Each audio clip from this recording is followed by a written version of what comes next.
अस्सलाम वालेकुम, मैं हूं मीर साकिब और आप जुड़ गए हैं मेरे साथ बायोटी क्लासेस में। आज का जो हमारा लेक्चर है that is sexual reproduction in flowering plants.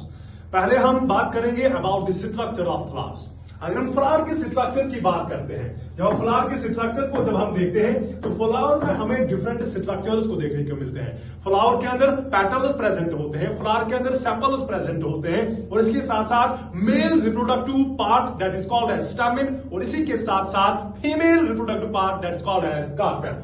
अगर हम इसी स्ट्रक्चर ऑफ फ्लावर में देखेंगे तो सबसे पहली बार हम देखते हैं कि इनको सेपल्स का है। सेपल्स जो है ये एक स्ट्रक्चर है, किसका? एक फ्लावर का एक स्ट्रक्चर होता है और इसी फ्लावर के अंदर मेल रिप्रोडक्टिव पार्ट भी प्रेजेंट होगा और फीमेल रिप्रोडक्टिव पार्ट भी प्रेजेंट होता है, जो कि सेक्सुअल रिप्रोडक्शन में क्या लेते हैं? पार्ट लेते हैं, जो कि गैमेटोजेनेसिस करते हैं, गैमेट्स की फॉर्मेशन करते हैं।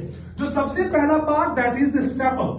ये जो सेपल है it is the green structure of this flower. ये जो स्ट्रक्चर आपको देखने को मिल रहा है, जो ग्रीन स्ट्रक्चर है, इनको हम सेपल्स कहते हैं। इनका काम क्या है? ये जो सेपल्स है ये प्रोटेक्टिव स्ट्रक्चर्स होते हैं इस फ्लावर के। और प्रोटेक्शन किसको देंगे? ये जो इस फ्लावर के पास जो रिप्रोडक्टिव पार्ट्स होते हैं, जो स्टैमेन होगा, जो कार्पेल होगा, उसको प्रोटेक्शन देता है कौन? ये सेपल्स इनको प्रोटेक्शन देते हैं। ये सेपल्स क्या करते हैं? इन रिप्रोडक्टिव ऑर्गन्स को, इन रिप्रोडक्टिव पार्ट्स को क्या करता है? इनको प्रोटेक्शन देता है। Then we have another structure जिनको हम क्या कहते हैं? पेटल्स कहते हैं। क्या कहते हैं? पेटल्स। और ये जो पेटल्स है they attract, they are the colourful structures. ये जो स्ट्रक्चर्स है, ये जो स्ट्रक्चर है, ये जो कलरफुल स्ट्रक्चर्स होते हैं किनके? फ्लावर्स के। जो कलरफुल स्ट्रक्चर होते हैं उनको हम क्या कहते हैं? उनको पेटल्स कहा जाता है। और इन पेटल्स का काम क्या है? ये पेटल्स जो है ये पॉलिनेटर्स को अट्रैक्ट करते हैं। पॉलिनेटर्स को क्या करते हैं? अट्रैक्ट करते हैं। पॉलिनेटर्स क्या होते हैं? ये ऐसे इंसेक्ट्स होते हैं, ऐसे ऑर्गेनिजम्स होते हैं जो कि पॉलिनेशन में हेल्प करते हैं। पॉलिनेशन का मतलब transfer of pollen grain to the from the anther of the flower to the stigma of the flower. यानी पॉलिनेटर्स को ये क्या करेगा? लेकिन पॉलिनेटर्स को ये पेटल्स ही इनकी तरफ क्या होते हैं? अट्रैक्ट हो जाते हैं। और दूसरा फंक्शन इसका ये है, ये इसके फ्लावर के अंदर जो ये डेलिकेट रिप्रोडक्टिव पार्ट्स होते हैं उनको भी क्या देगा? प्रोटेक्शन देगा। यानी प्रोटेक्शन भी देगा और पॉलिनेटर्स को अट्रैक्ट भी ये करता है। कौन? पेटल्स। उसके बाद जो सेकंड, जो थर्ड स्ट्रक्चर जो इस फ्लावर का होता है that is stamen. That is stamen. अगर स्टैमेन की बात करें तो स्टैमेन जो है it is the mail reproductive part of the flower. इस फ्लावर का जो मेल रिप्रोडक्टिव पार्ट होता है उसको हम क्या कहते हैं? उसको हम स्टैमेन कहते हैं। ये जो आपको स्ट्रक्चर देखने को मिलता है ये स्टैमेन है। ये जो स्ट्रक्चर है, ये जो स्ट्रक्चर है, दिस स्ट्रक्चर, ये जो स्ट्रक्चर यहां पे आपको देखने को मिलता है, ये जो स्ट्रक्चर है this structure is what? It is stamen. और इस स्टैमेन के भी, ये जो स्टैमेन है it is male reproductive part of किसका? फ्लावर का मेल रिप्रोडक्टिव पार्ट होता है। और इसके दो स्ट्रक्चर्स होते हैं। किसके? स्टैमेन के दो स्ट्रक्चर्स होते हैं। एक को हम कहते हैं एंथर, वन इज एंथर। अगर हम बात करें, ये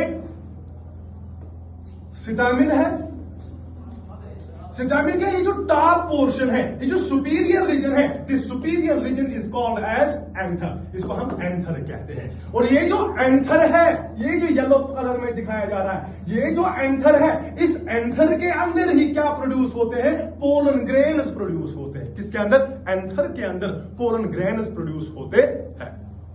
और एंथर किसका पार्ट है? एंथर पार्ट है किसका?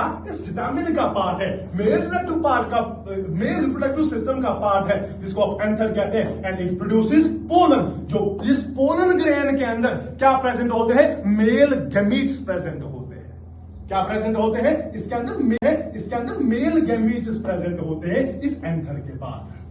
और इस एंथर का, ये जो एंथर है इसके साथ एक स्टार्क, एक ट्यूब लाइक स्ट्रक्चर अटैच होता है। For example this is anther and this is a tube like structure, this is a stalk. और ये स्टार्क का काम क्या होता है?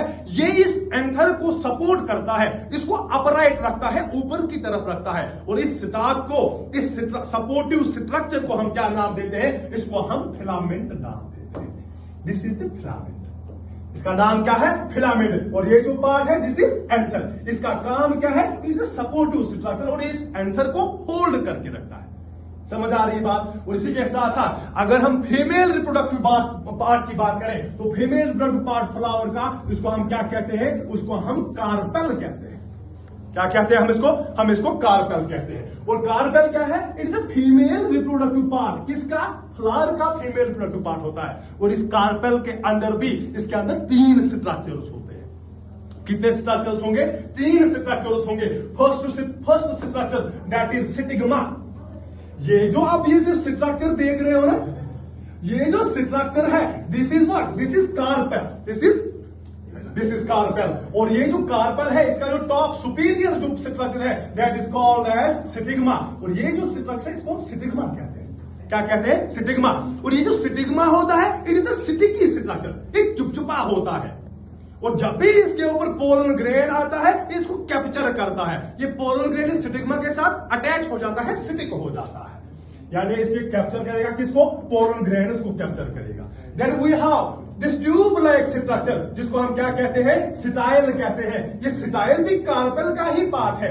ये एक लॉन्ग ट्यूब होता है जो कि इस स्टिग्मा को ओवरी के साथ कनेक्ट करेगा। ये जो स्टिग्मा है इसको ओवरी के साथ कनेक्ट कौन करता है? This tube like structure that's called as style.